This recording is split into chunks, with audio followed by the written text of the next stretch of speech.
High सबैजनालाई welcome छ र यो चाहिँ मदर डे स्पेसल ब्लग हो। मम्मीले अस्तिदेखि पुलाउ खानु मन छ भन्नुभयो, त्यही भएर आज स्पेसल चाहिँ पुलाउ रहेको छ, जसमा चाहिँ तपाईँले देख्न सक्नुहुन्छ मटर, चामल, त्यसै गरी गरम मसला फ्लेभरहरूको लागि र लास्टमा चाहिँ क्यारोटहरू चाहिँ रहेको छ। आजको फिस्ट चाहिँ हामी ठुलो मम्मीको घरमा बनाउन गइरहेको भएर मैले चाहिँ सबै सामानहरू लिएर अहिले ठुलो मम्मीको घरतर्फ लाग्दैछु। मेरो घरदेखि ठुलो मम्मीको घर चाहिँ त्यस्तै 5 देखि 10 मिनटभित्र चाहिँ पुगिन्छ हिँडेर। यो चाहिँ सामानहरू भइहाल्यो र आज चाहिँ मदर डे स्पेसल चाहिँ हामी ठुलो मम्मीको घरमा मनाउन गइरहेको छौँ, जसमा चाहिँ मेरो होल फ्यामिली, आमा बाजे, जिमा, मम्मी, ठुलो बाबा, त्यसै गरी चाहिँ म भाइ सबै मिलेर चाहिँ हामी यहाँ रमाइलो गर्न रहिरहेका छौँ र म चाहिँ ठुलो मम्मीको घर पुगिसकेको छु।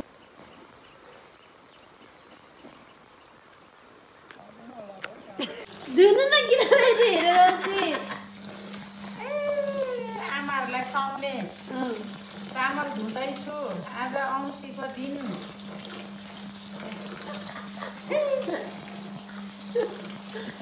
हामीले चाहिँ पुलाउको लागि चाहिनुपर्ने राइसलाई पनि भिगाइसकेका छौँ र अब चाहिँ हामीले बाँकी कुराहरू जस्तै कि जुन चाहिँ मैले यो मटर लिएर आएको थिएँ, यो मटरलाई चाहिँ अब मैले निकाल्छु। त्यसै गरी बाँकी भनेको प्याज बन्दाहरूलाई पनि स्लाइसमा चाहिँ कट गर्छु।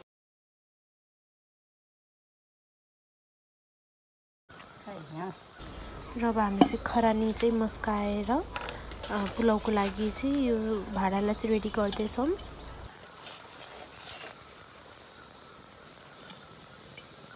आगो फुकेर चाहिँ यसमा राखिसकेको छ।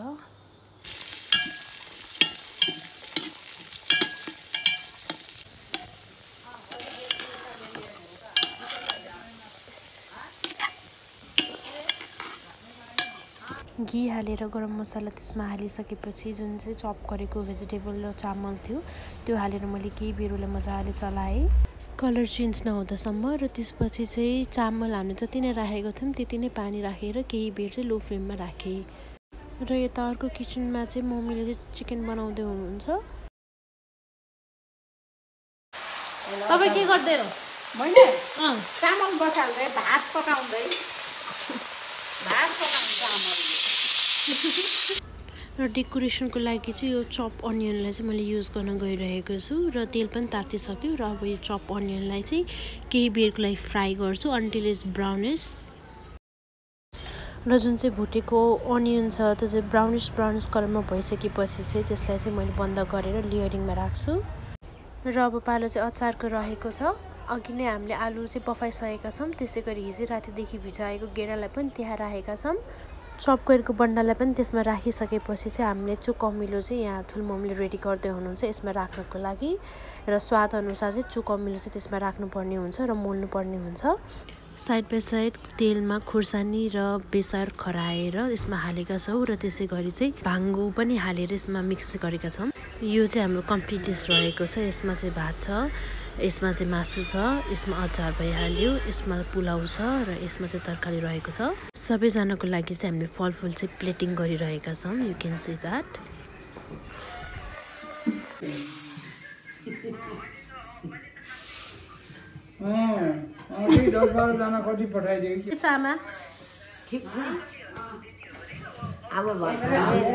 अब के गर्ने? भात खाने जाने अहिले आएको सबैजना रमाइलो गर्ने। यहाँ हाम्रो जिमाश्री यहाँ बोल्दै हुनुहुन्छ हाम्रो जिमाहरूसँग। यहाँ भान्जीले यहाँ खिच्न लागिसक्यो। तपाईँहरूलाई नि युट्युबमा ल्याइदिनु पर्यो कि त्यही भएर हाम्रो जिमाहरू सबै जिमा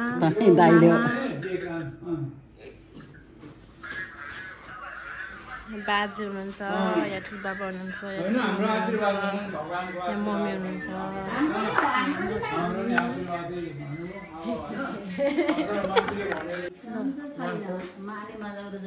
एक वर्ष भइसक्यो सम्झना बिमार लाग्छ त्यो जनै घटेर भने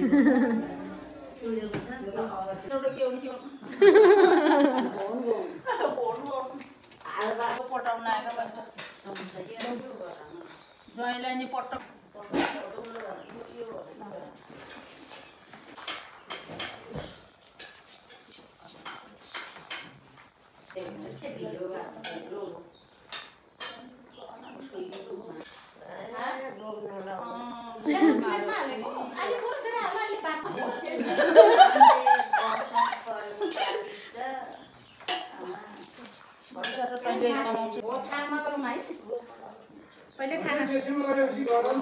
पहिले यहाँ लाम्दै छ नि त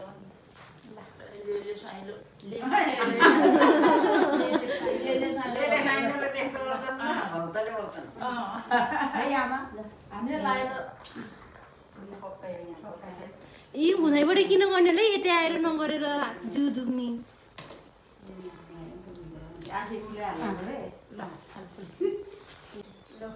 मेरो आमा धेरै बाँच्ने नचल्नु न के डाक्ने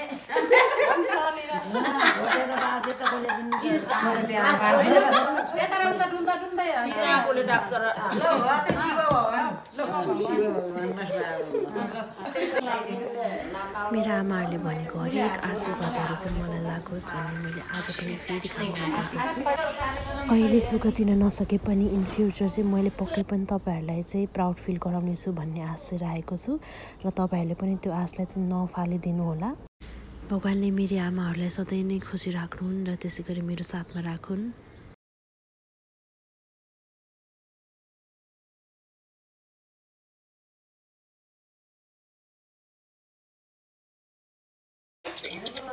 सुन त यही तल्क्यो अरे किन चाहियो अरे सुन सुनिसक्यो हेर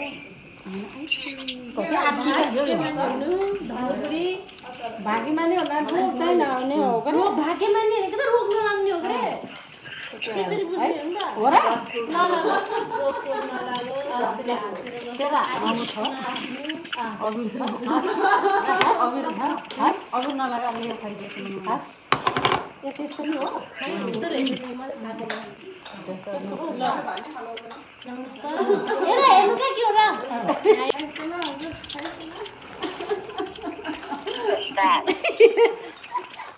त्यो टी सर्ट भयो के अरे यो खोल्नु त लाउनु त त्यो समाउनु हजुर दुईजना एकैचोटि खोल्नु होला यता आउनु हजुर खानु खानु एकछिन पछि भात खाने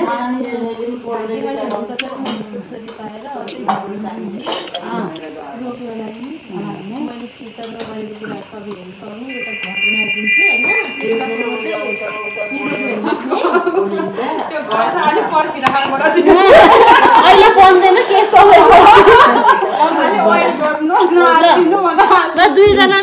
दुईजनाले उस खोल्नु है यो खोल्नु उयो रिबन खोल्नु रिबन रिबन हाल्दै ल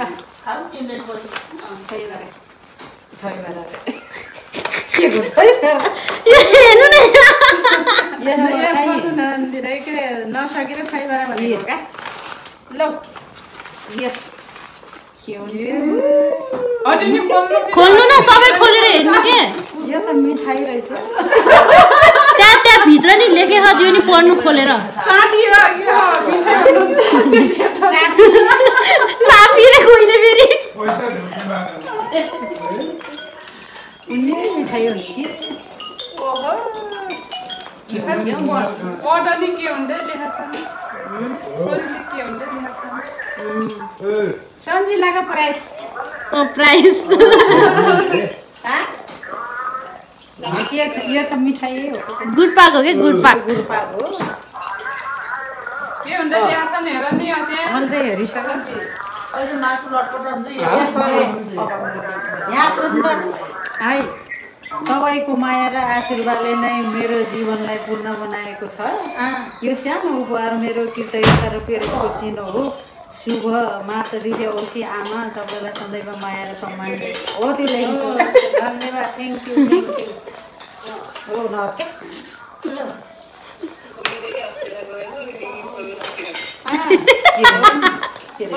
अस्ट्रेलिया गएको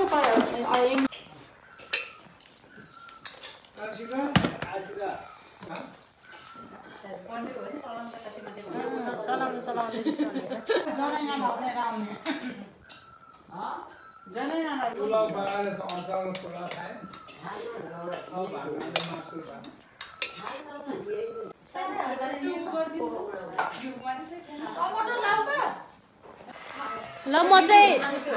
म चाहिँ लागेँ है बाई बाई ल ल सो म खाना खाएर आइसकेँ र अब चाहिँ म ड्युटी जानुपर्ने हुन्छ सो अब घरतिर लाग्छु ड्रेस लगाउँछु एन्ड देन जान्छु सो आजको भिडियो चाहिँ यति नै रहेको छ आज चाहिँ अब हामीले चाहिँ मदर्स डे स्पेसल भनेर चाहिँ सबैजना चाहिँ भेला भएर मिठो मिठो खानेकुराहरू खाएका थियौँ अझ रमाइलो गर्नु पनि मन थियो बट अब त्यही टाइम अनुसार चलाउनु पऱ्यो नि त अब आफ्नो ड्युटी छोड्ने कुरा होइन त्यही भएर चाहिँ आजलाई यति so thank you for watching keep supporting like share subscribe comment सबै गरिदिनु होला है